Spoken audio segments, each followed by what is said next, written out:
Welcome back, ladies and gentlemen, to the last video of this week. After that, you will have time to work out your own first project order as a homework, as a task for yourself. I'm coming to this later on. So, in this video, I will talk about the project order. You heard about what is the project definition, you heard about how to define objectives, and now this project order, it's like a summarizing of all these elements in one paper. A good project order is done on one page. Not a problem.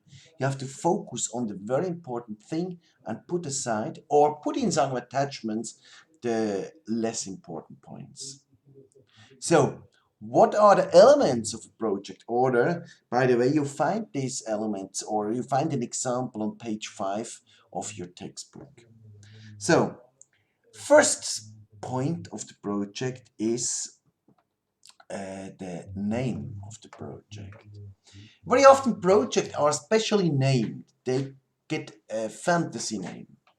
If you restruct a company, you very often call it quo vadis, which is coming from the Latin and says in which direction we are going, or you call it best hotel or new products, or take some fantasy names for some abbreviations.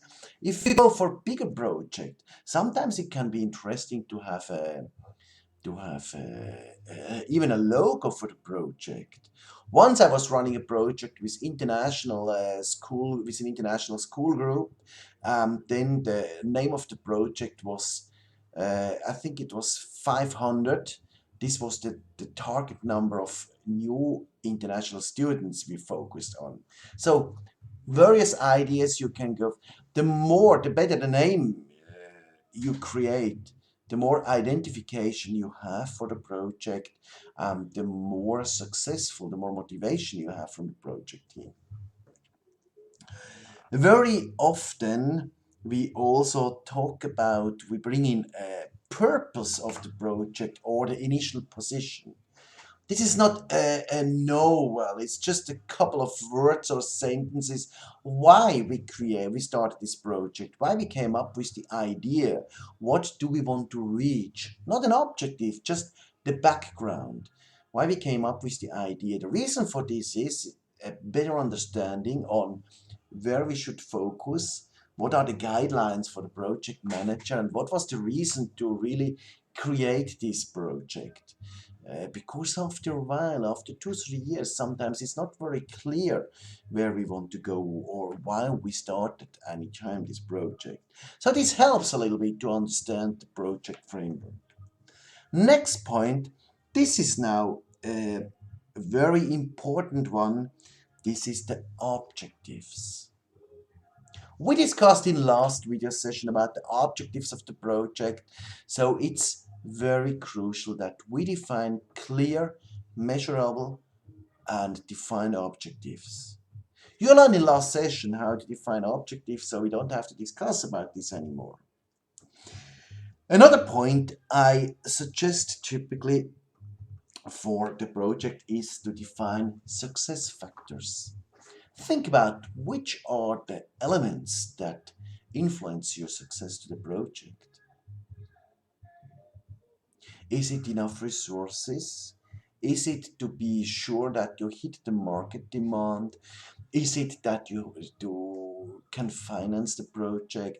Is it that you find this beautiful, or that you get this beautiful plot to construct a hotel with direct view on the sea? Or what are crucial factors?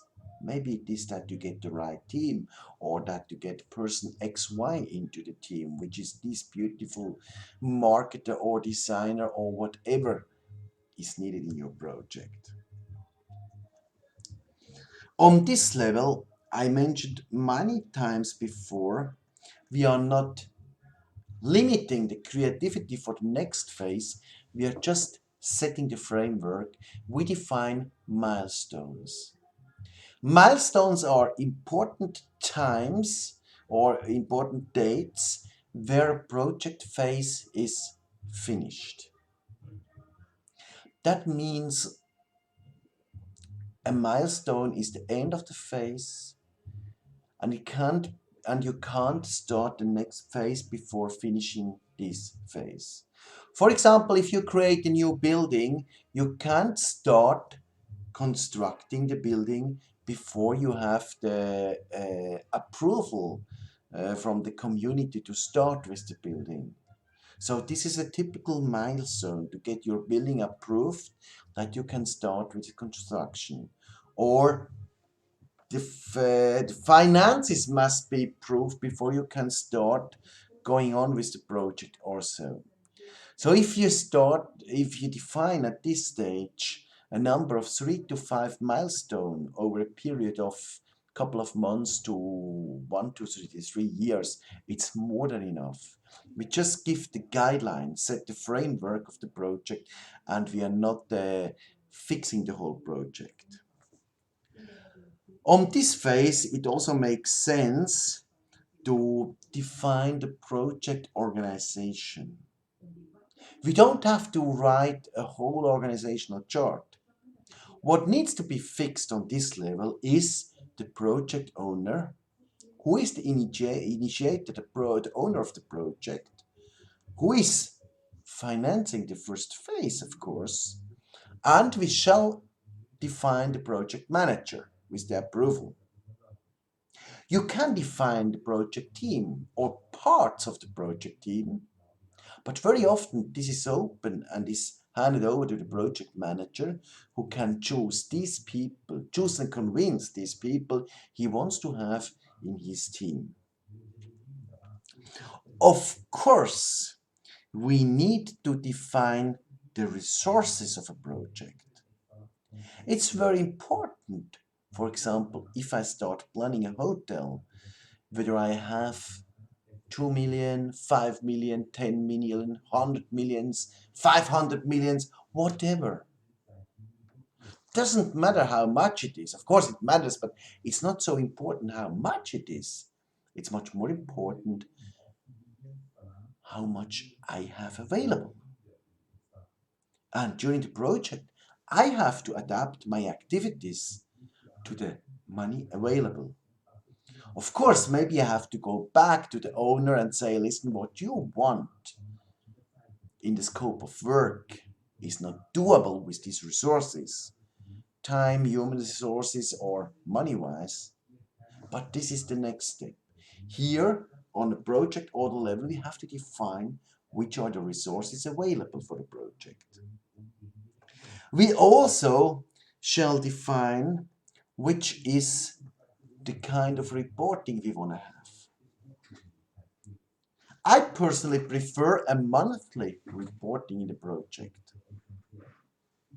It looks like a lot, but my monthly report, even in projects with hundreds of or with thousands of dollars, are one-page A4.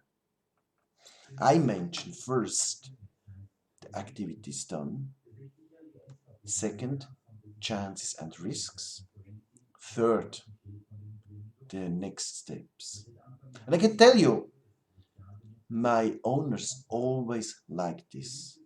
They just had to write one page. They have seen the most important points. They got a good feeling. We are on track. We are moving ahead. And if they haven't been sure, they could ask for more information. In the example you have here on the textbook, it's just a fantasy example. It's a virtual example. It's not a real project, this one. But in this example, we'll use as a case study later on as well.